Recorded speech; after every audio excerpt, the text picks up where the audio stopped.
Bon, je sais. Salut tout le monde, c'est Nas Réaction. On va regarder une story de Cassandra qui va répondre à Samzira, tout ça.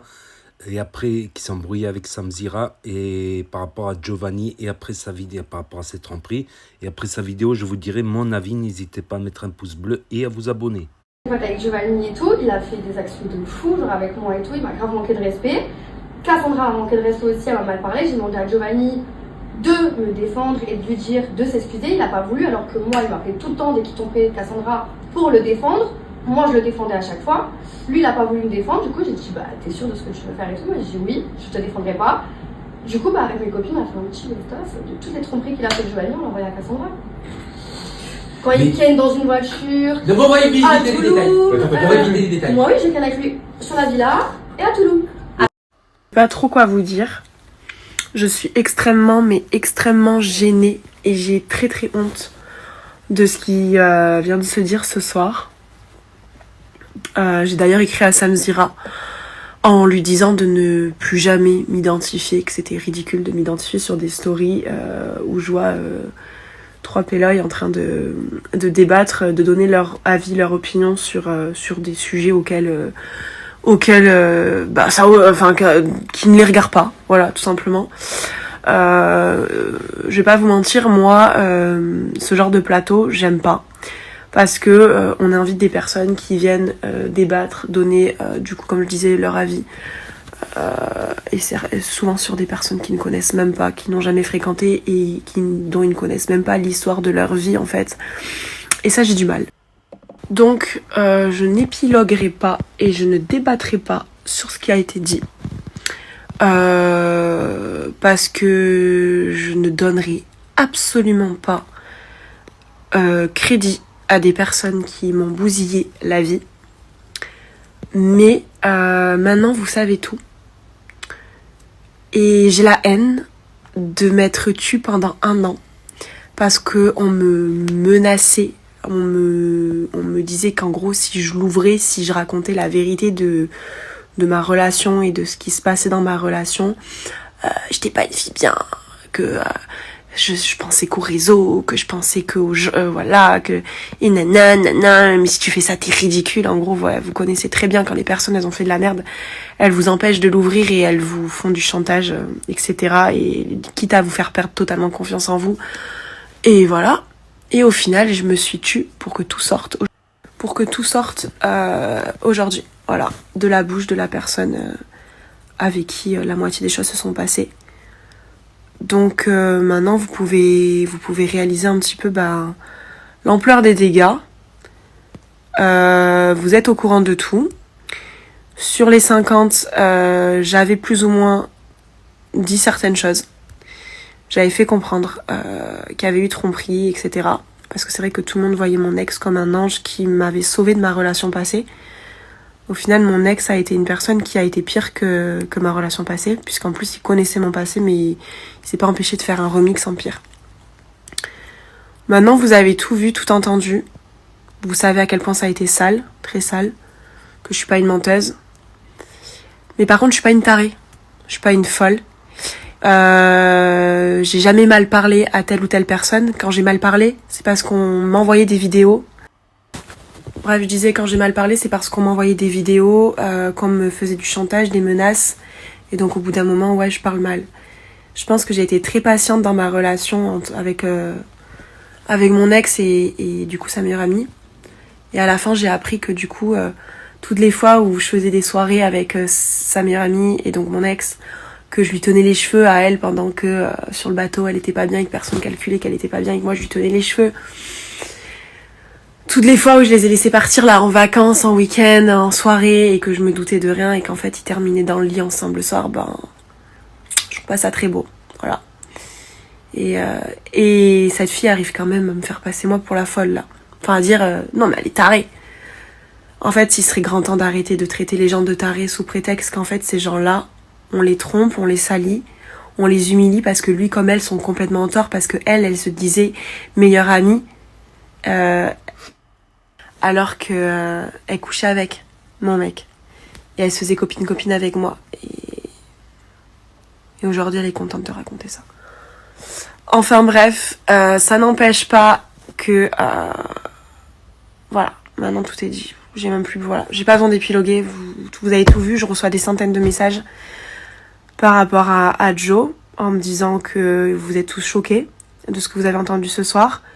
J'aurais jamais imaginé que ça sorte comme ça sur les réseaux, sur un plateau télé. Parce que voilà, moi je me suis tue pour protéger ces gens-là, et puis ben voilà, j'aurais pas dû. En tout cas, je regrette tous ces moments où bah Joe il m'emmenait avec ses copines, avec ses amis, il me faisait rencontrer ses meilleurs amis, machin, alors qu'il se les tapait dans mon dos. Voilà. Et après on s'étonne que je ne crois plus en l'amour et que je ne veuille plus tomber amoureuse et que je laisse plus de chance aux mecs. Maintenant vous comprenez pourquoi. Voilà. Sur ce, c'était le résumé de ma... Bref, ma story est hyper longue, c'est génial. En plus, c'est pile pendant mes retrouvailles avec Joe à la télé. Comme quoi, les gens ne choisissent pas aussi le mauvais moment pour parler. Je ne cracherai pas plus que ça sur Joe. Les deux sont totalement en tort, hein, elle comme lui. Parce qu'ils étaient bien mignons, vous avez bien vu dans la villa comment ils se comportaient. Mais non, on est amis, machin. En fait, ils ont couché ensemble même dans la villa, donc... Pas cool. Pas cool. En attendant, je cracherai pas plus que ça sur ma relation et sur Joe. Ça restera Joe pour moi. Ça restera Joe, ça restera la personne que j'ai le plus aimée. Mais maintenant, vous pouvez comprendre pourquoi il n'y a pas de retour en arrière avec cette personne. Vous comprendrez pourquoi j'ai beaucoup, beaucoup de rancœur envers lui. Et vous comprendrez pourquoi je peux pas accepter d'entendre dire qu'il m'a sauvée et qu'il est parfait. Donc voilà, pour clôturer tout ça, parce que je préfère quand même clôturer sur ça, ça me tenait à cœur de vous rappeler certaines choses, c'est que vous ne savez pas tout, vous ne voyez pas tout, et qu'à la télé on peut passer pour des saints mais ne pas en être, ou on peut passer pour des hystériques, mais ça cache en fait une personne qui protège d'autres personnes, et qui du coup se laisse transporter par ses émotions, parce que vous ne savez pas tout ce qu'elle vit avec ces personnes-là, et que ces personnes-là lui demandent de se taire. Voilà. Et que moi-même, de toute manière, quand j'ai aimé quelqu'un, je le respecterai. Généralement, je suis comme ça jusqu'à la fin de mes jours. Je ne crache pas dans la soupe que j'ai bu. J'arrive pas à être méchante avec les personnes que j'ai aimées. Et même Joe, à l'heure actuelle, il y a toujours ce truc, enfin, c'est toujours Joe. Je peux pas être méchante. Mais il est grand temps que vous compreniez que non, je ne suis pas qu'une simple hystérique qui crie et qui pleure. Il y a beaucoup plus là-dessous. Maintenant, je ne vous demande pas de comprendre tout le temps mes réactions parce que je suis très excessive et je suis une femme qui est comme ça.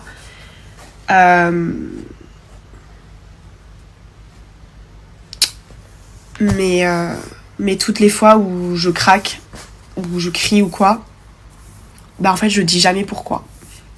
Parce que je protège les gens. Ah, je vous jure, je suis vidée que tout soit sorti et que ça soit même pas sorti de ma bouche.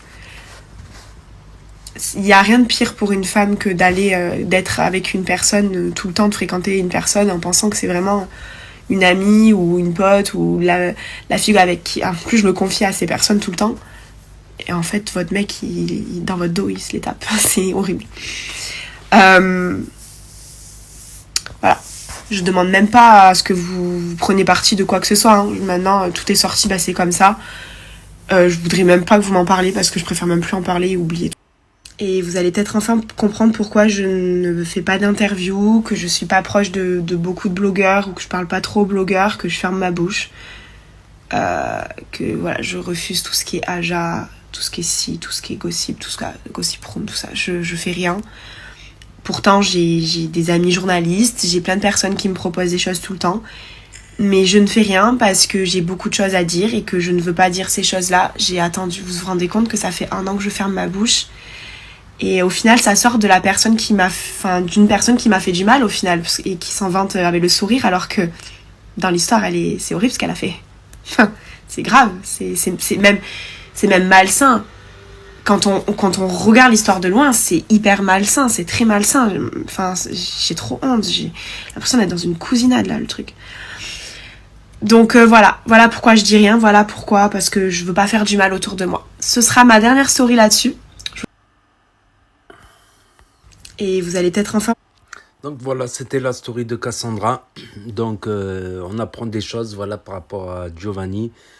Mais ce que je vais dire pour résumer, c'est que dans les histoires de tromperie, bon, je recommence.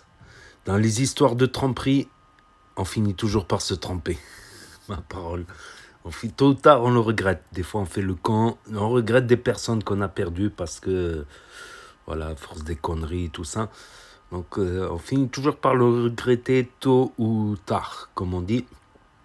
Quant à Samzira, voilà, bah, c'est un blogueur. Il y va pas avec des pincettes sur certains sujets, tout ça. Donc, après, oui, quand on s'expose sa vie à la télé, sur les réseaux sociaux, tout ça, c'est normal. Et qu'on fait du buzz, un petit peu de buzz au moins, qu'on a, comment dire, qu'on est regardé par pas mal de gens, ben forcément, des gens vont en profiter pour buzzer, pour parler, voilà. Pour dire leur avis, qu'ils soient bons ou mauvais, c'est le jeu des réseaux sociaux. Après, il y a des influenceurs qui montrent toute leur vie du matin au soir sur les réseaux, d'autres qui gardent un peu de vie privée, on va dire. Il y en a, non, ils n'ont plus de vie privée, justement, ils déballent tout. Donc, devant des centaines de milliers de gens, si ce n'est pas des millions, des fois, parfois, pour les plus grands influenceurs, influenceuses. Donc voilà, c'est mon avis personnel. C'est mon petit avis personnel, voilà, sur la question. Et je pense que Cassandra, ben, elle se refera. Elle a l'air mignonne comme tout. Donc je pense qu'elle trouvera quelqu'un de bien un jour. Voilà, des fois, il faut être patient un peu. Des fois, il faut... Voilà, parce que... Il y a des bonnes personnes et il y a des mauvaises personnes. Voilà, il y a des personnes qui peuvent faire des efforts, d'autres qui ne veulent pas en faire, d'autres qui... Voilà. Etc. Il y a de tout, comme on dit, pour faire un monde. Donc voilà pour cette actualité du jour de Cassandra. Donc n'hésitez pas à me dire ce que vous en pensez dans les commentaires, à mettre un pouce bleu, à vous abonner, à cliquer sur la cloche. Et je vous dis à très bientôt, les amis, les potos, pour de nouvelles vidéos. Merci d'avoir regardé, c'est Nas Réaction, action-réaction, comme dans les films d'action. Comprendre pourquoi je ne fais pas d'interview, que je suis pas proche de beaucoup de blogueurs ou que je parle pas trop aux blogueurs, que je ferme ma bouche, que